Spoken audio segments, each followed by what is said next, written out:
Ogg entered the converted bulk cargo transport. It was a big, bulbous thing, and the inside was not small and dark like the Chimera. Instead, all of the Ogryns were bathed in a bright fluorescent light. It made Ogg feel like he was in a big, empty, floating warehouse. There were a few Ogryn minders as well. The minders were responsible for keeping the Ogryns calm and distracted while in transit. This was one of the reforms suggested by Commissar Gallus to the Abhuman Auxilla, though it had not yet been implemented on a galactic scale.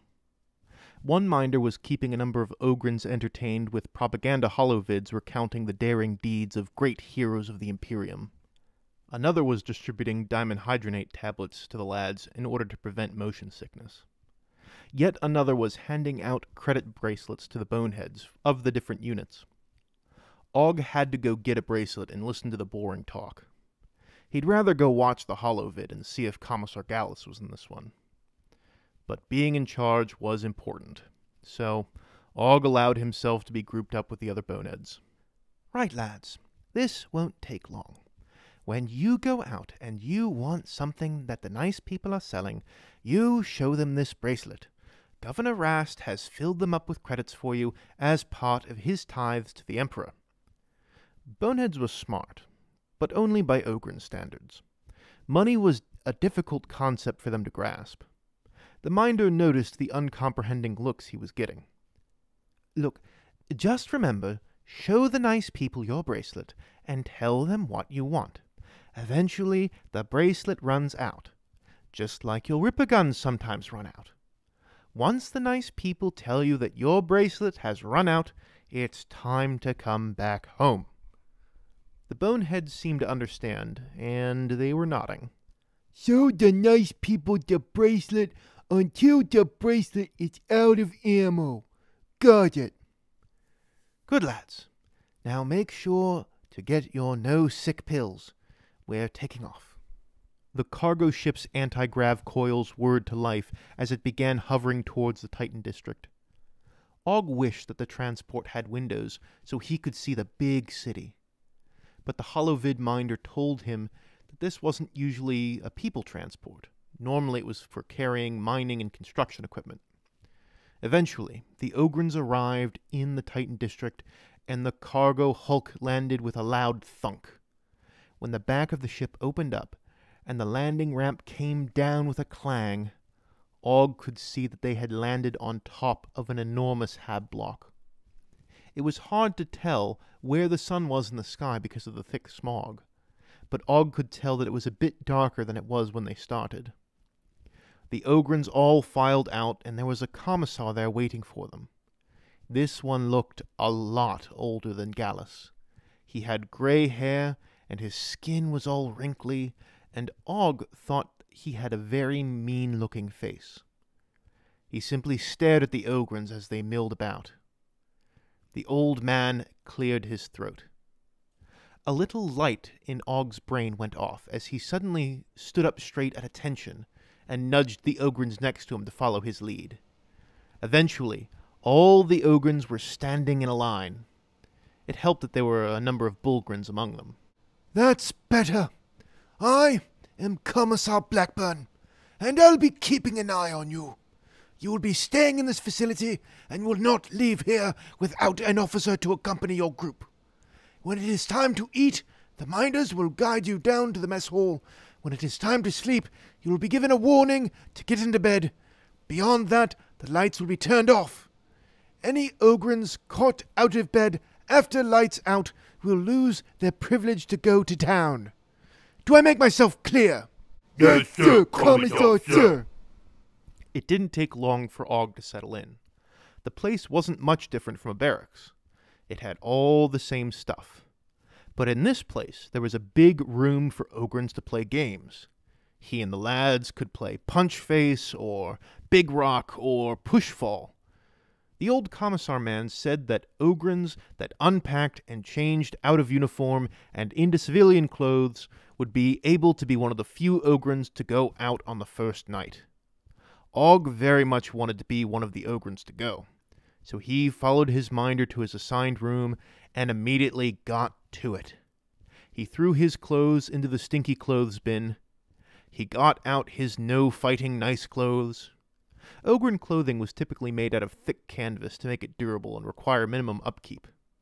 Ogg wore a big pair of navy blue trousers and a gray button-down shirt. Ogg really liked buttons, even if they were hard to work. Then it was on to the socks and boots and making sure they were on the right feet. Then he pinned one of his paper gold stars from Gallus that had been given to him. Ogg had actually earned a medallion crimson for his actions and injuries that he sustained in the Molech-Tyrannic War. But he wasn't allowed to wear the medal unless he was in military formal attire.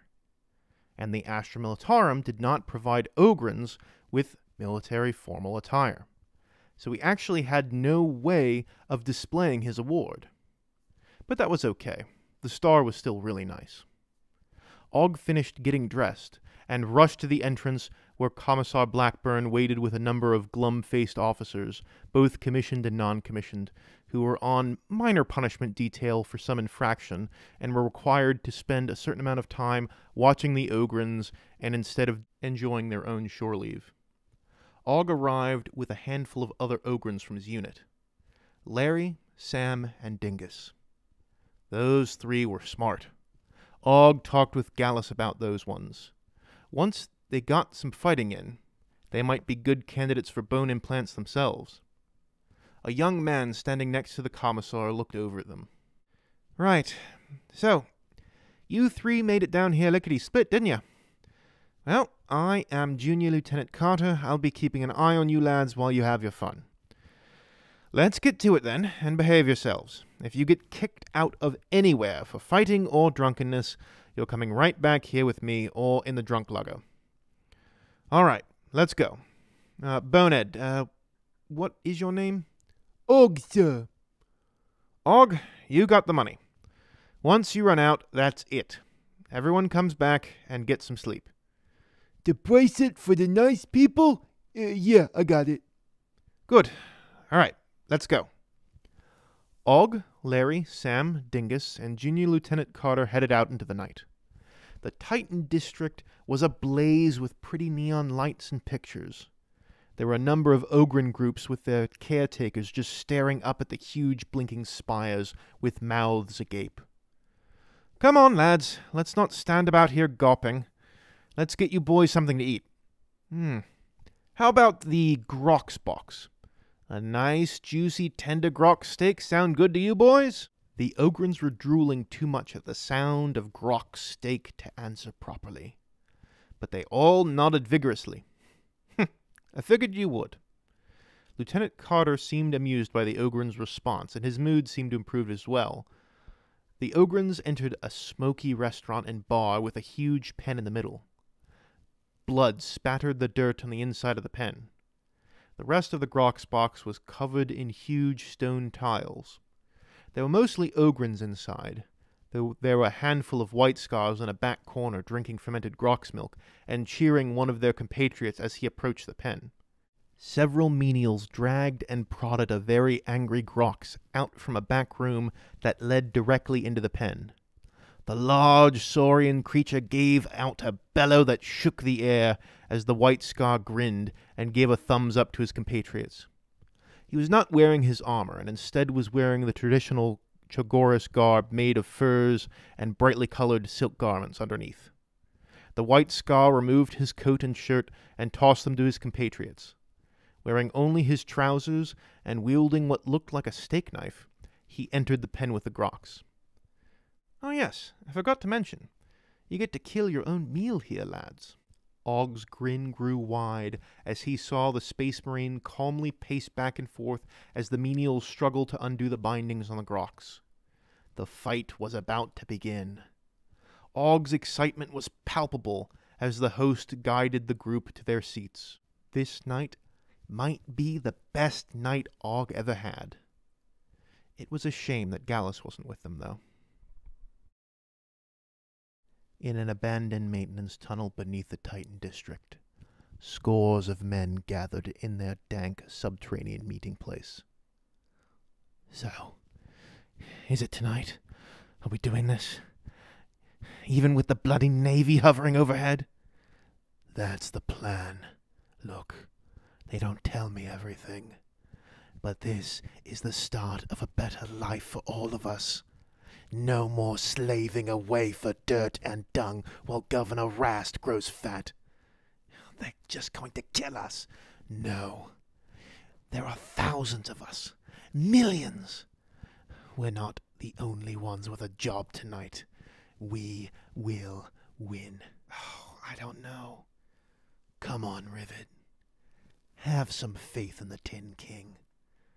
Either way, it's too late now. Come on, lads. Blood tonight. Freedom by morning. Let's do this. No man do they call me, my mother and my father, and all my comrades as well. Thank you all for listening to this week's episode of Ogg the Ogryn Returns. If you liked what you heard, please leave a like and comment so that you too may be granted some shore leave in order to join the Ogryns in a night on the town. If you are not yet subscribed, please do so in order to hear more stories about revolutionaries spoiling a perfectly pleasant evening. If you'd like to support me, you can do so via PayPal or Patreon. Both of those will be linked below. And if you have absolutely no idea what's going on, you can click on the playlist below in order to start at the beginning of the series, and that also should be appearing on screen right now. I will also link the original Ogg the Ogryn playlist in case you haven't heard the original series. Thank you all once again. No Man out.